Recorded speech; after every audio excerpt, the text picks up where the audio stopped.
मैं हूं professor doctor Rifat Hashmi और होम्योपैथी फिलॉसफी के मौजू पर हमारी गुफ्तगू जारी है। गुज़श्ता वीडियो में हमने ये समझने की कोशिश की थी कि बीमारी का जो तस्वुर होम्योपैथी में है वो एलोपैथी से यकसर मुख्तलिफ है। एलोपैथी जिस्म पर जाहिर होने वाली कैफियत को बीमारी समझती है, लेकिन होम्योपैथी में बीमारी दरअसल एक गैर मादी एंटिटी है। वाइटल फोर्स के नॉर्मल पाथवे से डेविएट कर जाने को बीमारी कहते हैं। अब चूंकि एक सोच मुकम्मल मादियत के जुमरे में आती है और दूसरी सोच का जाविया गैर मादी है, लिहाजा इब्तदाई तौर पर इस कॉन्सेप्ट को परसीव करना मुश्किल होता है। बाज एलोपैथिक माइंडेड और सो कॉल्ड मॉडर्न होम्योपैथ्स ये इतराज करते नजर आते हैं कि होम्योपैथी में अगर इलाज सिर्फ अलामात पर किया जाता है तो फिर आपकी किताबों में बीमारियों के नाम क्यों लिखे हुए हैं, इन बीमारियों की दवाएं क्यों तहरीर की गई हैं। तो इस तरह का फलसफा बिगाड़ कर वो नए आने वाले बच्चों के जहन को अपने मादियत की सोच से पल्यूट करते रहते हैं।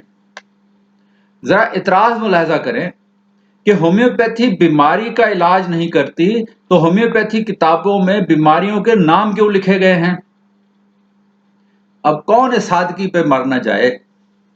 मैं इसको सादा लोही कहूं या कम इल्मी, इससे कम कोई लफ्ज मेरी समझ में नहीं आ रहा। इन लोगों को ये बात भी समझाने की जरूरत है कि आप जिस चीज को बीमारी कह रहे हैं वो दरअसल एक सेट ऑफ सिम्टम्स है, वो एक ग्रुप ऑफ सिम्टम्स है। बजाय इसके कि आप कहें कि मरीज को तेज बुखार है, सर में दर्द है, डायरिया है, भूख कम लगी हुई है, जिस्मानी दर्दें हैं, थकावट है और गनूदगी है, तो इस ग्रुप ऑफ सिम्टम से आप अंदाजा लगाते हैं कि ये टाइफाइड हो सकता है और इस सेट ऑफ सिम्टम्स को टाइफाइड का नाम दिया गया है। तो कंप्यूटर इस्तेमाल करने वाले होम्योपैथिक डॉक्टर साहबान जानते हैं कि अब ऐसे सॉफ्टवेयर आ गए हैं जिनमें आप ये अलामात अलग अलग एंटर करने की बजाय सिर्फ टाइफाइड लिखते हैं और कंप्यूटर सॉफ्टवेयर इन तमाम अलामात को रिपर्टरी एनालिसिस में शामिल कर लेता है। बाद में आप इसकी एडिटिंग कर सकते हैं कि कौन सी अलामत ज्यादा अहम है या कम अहम है या कौन सी गैर जरूरी है। तो ये वो अलामात हैं जो मजमूई तौर पर आपको टाइफाइड के हर मरीज में मिलेंगी और इस तरह से ये डिजीज सिम्टम्स कहलाएंगी। अब आपका काम यह है कि आप पेशेंट सिम्टम्स को इन अलामात में शामिल करें और मरीज के लिए एक यूनिक दवा तजवीज करें। तो अर्ज यह है कि बीमारियों के नाम इसलिए इस्तेमाल होते हैं क्योंकि हमने बीमारियों की अलामात को जानकर ग्रुप बंदी कर ली है, बीमारियों का कोर्स मालूम कर लिया गया है, इन मजमूई अलामात को एक हेडिंग दे दिया गया है जिसे आप बीमारी कहते हैं। दरअसल बीमारी का यह नाम सिवाय इसके कुछ नहीं है कि इसकी मजमुआ अलामात को एक लफ्ज में समो दिया गया है।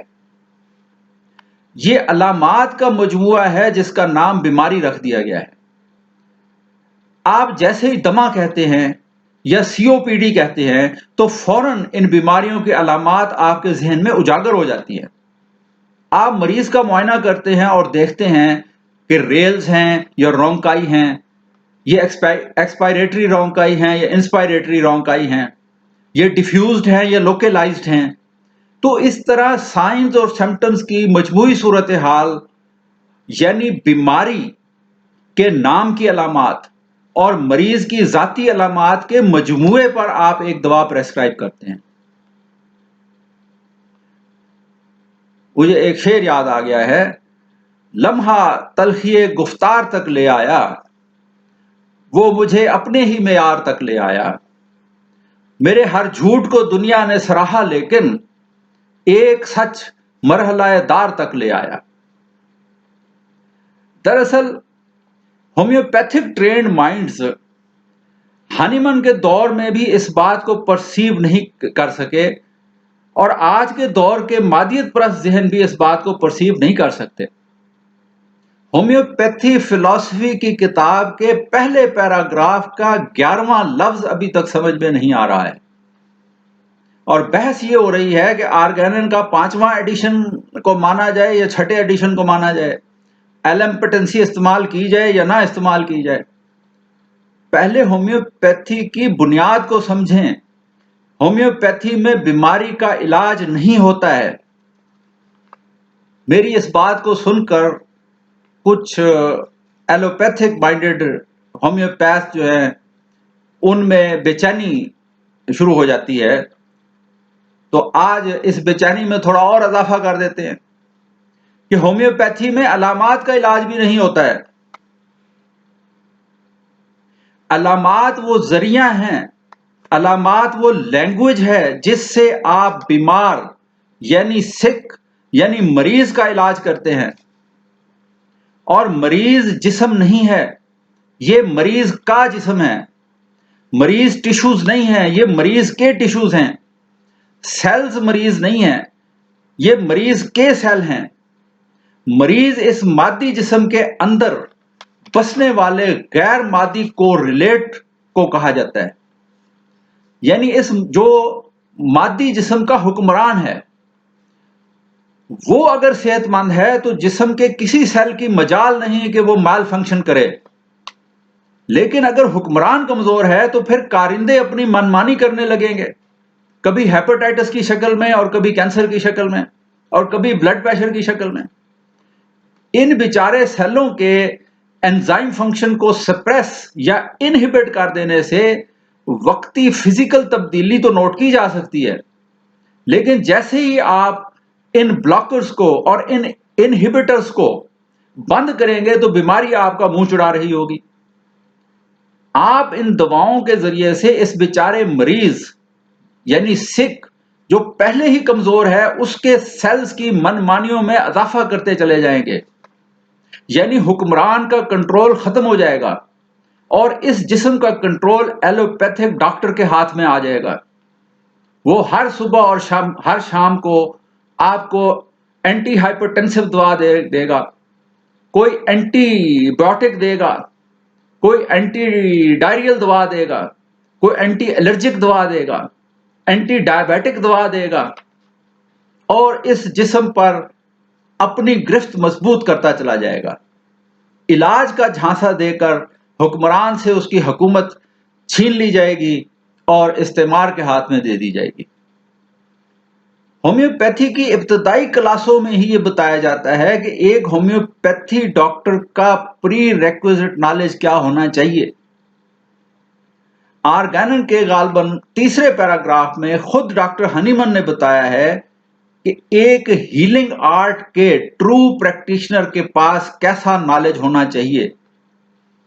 उसे बीमारियों और उनकी अलामात का मुकम्मल इल्म हो, उसे मालूम हो कि वो इलाज बीमारी का कर रहा है या बीमार का, उसे अपने अद्वियात के मोड ऑफ एक्शन का पता होना चाहिए, उसे इस लैंग्वेज से आगाही होनी चाहिए जिसके जरिए बीमार अपनी बीमारी का इजहार मादी जिस्म में मैनिफेस्ट करता है। इलाज इस मरीज का होना है जिसमें बीमारी का इजहार साइन और सिम्टम्स के जरिए हो रहा है। साफ जाहिर है कि यह बात एलोपैथिक ट्रेंड माइंड के लिए कैसे एक्सेप्टेबल हो सकती है। वो हर चीज को आदाद व शुमार की ऐनक से देखने के आदी हैं। उन्हें शीशे के गिलास की अहमियत मालूम है, लेकिन वो इस स्पेस की अहमियत से नाआशना है जो शीशे के जरिए क्रिएट हुई है, और वही स्पेस दरअसल गिलास का कारामद हिस्सा है। कल के स्टैटिस्टिक्स ये बताते थे कि अंडा दिल के मरीजों के लिए इंतहाई मुज़र सेहत है, जबकि आज के स्टैटिस्टिक्स ये बताते हैं कि अंडा दिल के मरीजों के लिए नुकसानदेह नहीं है। कल के आदाद शुमार ये बताते थे कि स्टैटिन्स दिल के अमराज से बचाव का वाहिद जरिया है, जबकि आज के आदाद शुमार ये बताते हैं कि अगर स्टैटिन्स इस्तेमाल नहीं करते तो आप सिर्फ 1 साल जिंदा रहेंगे, और अगर इस्तेमाल करते हैं तो फिर सिर्फ 12 माह जिंदा रहेंगे। तो जिन दिमागों को यह पढ़ाया गया हो कि ब्लड प्रेशर को कंट्रोल करने के लिए जिस्म के किसी सेल फंक्शन या एंजाइम फंक्शंस को इनहिबिट करना है या सप्रेस करना है, तो उनका दिमाग तो सिर्फ ब्लॉकर्स और इनहिबिटर्स के लेवल तक ही सोचेगा। हालांकि मादियत के इस जहान से आगे जहान और भी हैं। होम्योपैथी दवाओं से ब्लड प्रेशर का मरीज मुकम्मल ठीक हो जाता है। होम्योपैथी ना तो बीटा ब्लॉकर है, ना अल्फा ब्लॉकर है, ना एसीई इनहिबिटर है। तो होम्योपैथी जो मरीज दवा जो है उससे जो मरीज ठीक होता है, तो दरअसल उसके जिस्म के तमाम सेल उसके कंट्रोल और अथॉरिटी को तस्लीम कर लेते हैं और अपनी गुलामी का हक अदा करते हैं। लिहाजा ब्लड प्रेशर ठीक हो जाता है। तो एलोपैथिक माइंडेड डॉक्टर साहबान जो होम्योपैथी प्रैक्टिस करते हैं, उनसे गुजारिश है कि वो जब तक स्टैटिस्टिकली ये साबित ना कर दें कि होम्योपैथी दवा के अंदर दवा की मिकदार कितनी होती है, उस वक्त तक वो होम्योपैथी दवाएं मरीजों को प्रेस्क्राइब ना करें। यहां मैं एक और गलतफहमी का अजाला भी जरूरी समझता हूं कि होम्योपैथी रिपर्टरी में बीमारियों के नामों के आगे जो दवाएं लिखी गई हैं, वो सिर्फ इन अद्वियात की एक फहरिस्त है जो अब तक इस बीमारी में मुब्तला मरीजों में नतीजा खेज साबित हुई हैं। याद रखें कि आपके मरीज की होम्योपैथिक दवा इस फहरिस्त से बाहर भी हो सकती है, और अगर वो दवा भी नतीजा खेज साबित होती है तो इस फहरिस्त में इजाफा हो जाएगा। मैं अपनी अगली वीडियो में ये बताऊंगा कि एक होम्योपैथी डॉक्टर के पास किस तरह का नॉलेज होना चाहिए। मरीज का रिपर्टरी एनालिसिस उसी वक्त शुरू हो जाता है जैसे ही आपकी पहली नजर मरीज पर पड़ती है। जितने भी मरवजा अलूम हैं, उनसे आप जितने ज्यादा से ज्यादा उलूम से वाकिफ होंगे, आप अपने मरीज को फौरन पहचान लेंगे। आपको एनाटमी, फिजियोलॉजी, पैथोलॉजी, नफ्सियात, साइकोलॉजी, इल्म क़ियाफा, एस्ट्रोलॉजी और रूहानियात, यानी जितने ज्यादा उलूम से आगाही होगी, उतना ही ज्यादा तुंदही से आप अपने मरीज की दवा तजवीज कर सकेंगे। पहली नजर में ही मरीज की आधी केस टेकिंग हो जाती है। तो इंशाल्लाह अगले वीडियो में हम इस पर बात करें।